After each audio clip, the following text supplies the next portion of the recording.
Yo, what's up guys? So today we got a cheesy deck for you guys, and that is a Jackpot 7 OTK, a win condition. Anyways, how this card works, if you guys have not seen it, because I haven't covered this card in a while. In fact, no one's really been talking about Jackpot 7, but with Summon Sorceress, this card is pretty good, unless of course Summon Sorceress gets banned. But anyways, as soon as you activate it, it goes right back into the deck. But when this card in your possession is sent to the graveyard by an opponent's card effect, you get to banish this card, and if 3 of your Jackpot 7s are currently banished and were all banished by this effect, you win the duel. The goal is to make a Summon Sorceress, give your opponent that Dark Scorpion Burglar, and have a bunch of small monsters keep on attacking into it, and then get the effect of Jackpot 7, because it's not a once per turn effect. So if you are able to spam out a lot of monsters, specifically 3 monsters, because Summon Sorceress would actually attack over this card, you could maybe play another card to increase this card's defense or make your opponent take the difference battle damage, whatever the case may be. There could be some other cards that have interaction with this, but you basically need to get yourself to take battle damage 3 different times, and then you will get a win condition off of Jackpot 7. So I got a few replays to showcase off. It's just using a few different cards here, but the concept is the same. But shout out to Core for figuring this out, because again, Summon Sorceress does have that ability to give your opponent that Dark Scorpion Burglar, which is the card that pretty much makes this card viable. I haven't seen any other builds of Jackpot 7. Before, you'd have to creature swap. Obviously, you'd have to summon that card, but now in this instance, you're technically summoning it, but you're giving it to your opponent, courtesy, of course, the Summon Sorceress. But again, the concept is pretty much the same.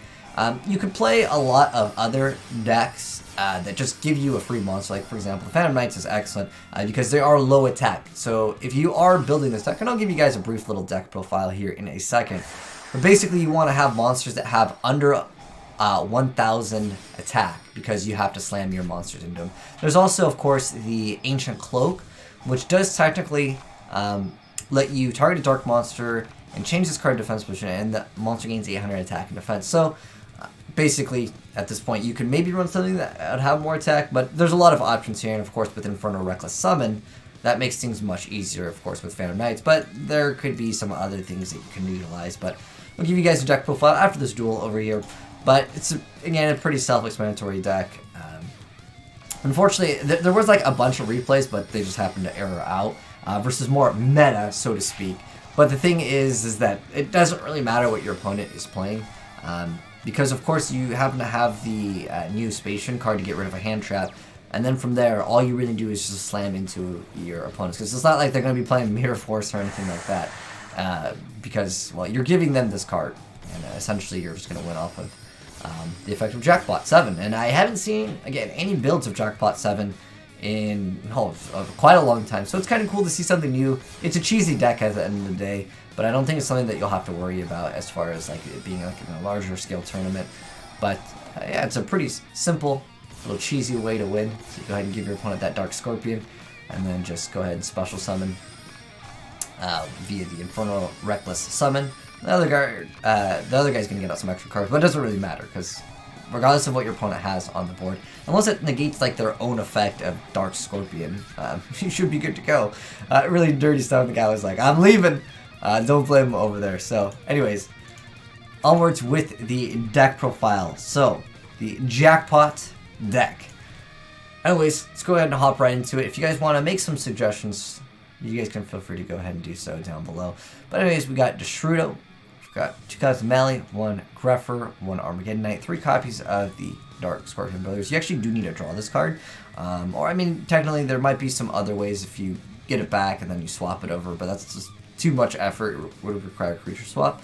But that is another way you could technically run this. And then we have 3 copies of Neo Space Connector, 3 copies of Ancient Cloak, 3 copies of Aqua Dolphin, 3 copies of Silent Boots, of course, for more targets for Infernal Reckless Summon. We got 3 Reinforcement Army, 1 Day of Peace, Upstart. I feel like you could definitely run this without Upstart. I mean, it doesn't really matter, because at the end of the day, it doesn't matter as far as life points. It might just be because he wants to have more consistent draws, meaning that he doesn't want to draw into like multiple copies, perhaps, of some of the cards for, of course, Infernal Reckless. But again, life points don't really matter. I know someone's gonna be like, "Do wide run 42 card deck with Upstart?" I mean, in this deck, it doesn't matter. Like, mentioned before. And then we got the 1 slash draw. It does technically let you kind of reset some of the stuff. Then we have 3 copies of Golden Bamboo, 3 copies of Jackpot, and then 2 copies of Infernal Reckless. I feel like you really should have just bumped this up. A lot of the plays I ended up seeing Scapegoat being there, but I think you should definitely just bump up Infernal Reckless Summon. It allows for more potential for faster plays versus Scapegoat. You gotta set, you gotta wait for it. But I know that is part of your play with the Repro Noctis over here to, of course, change the type so they happen to be the same. Usually it's Seryuja in this card, and then that will allow you to go into Summon Sorcerers. There's a lot of other ways to go into Summon Sorcerers. You don't have to play this specific build, but yeah, you just need to basically make Summon Sorcerers, give your opponent the Dark Scorpion Burglars. Heck, you could even maybe run Allure of Darkness for more consistency also in the deck. That could be another great addition. And then, of course, Phoenix Blade, Living Falso, Broken Bamboo Suit. So you're utilizing the Bamboo Engine, of course, for Soul for extra draw power. But again, I think Allure of Darkness would be a great addition to your deck, because if you happen to have too many of the same cards that you just can't make good use of, you can, I mean, like, there's no point of having really 2 Dark Scorpion Burglars.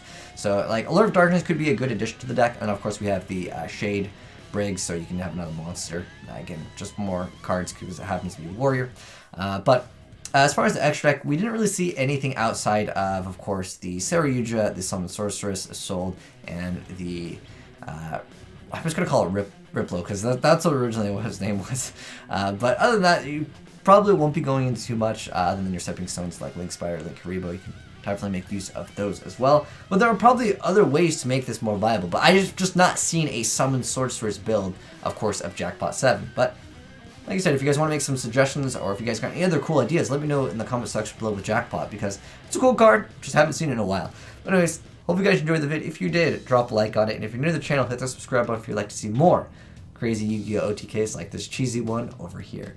But if you guys got any cool replays, always feel free to send them into AzneyesReplays@gmail.com. I'll give you a shout out just like my boy Core. But thanks to you, man. Appreciate it. But thanks for watching, and peace.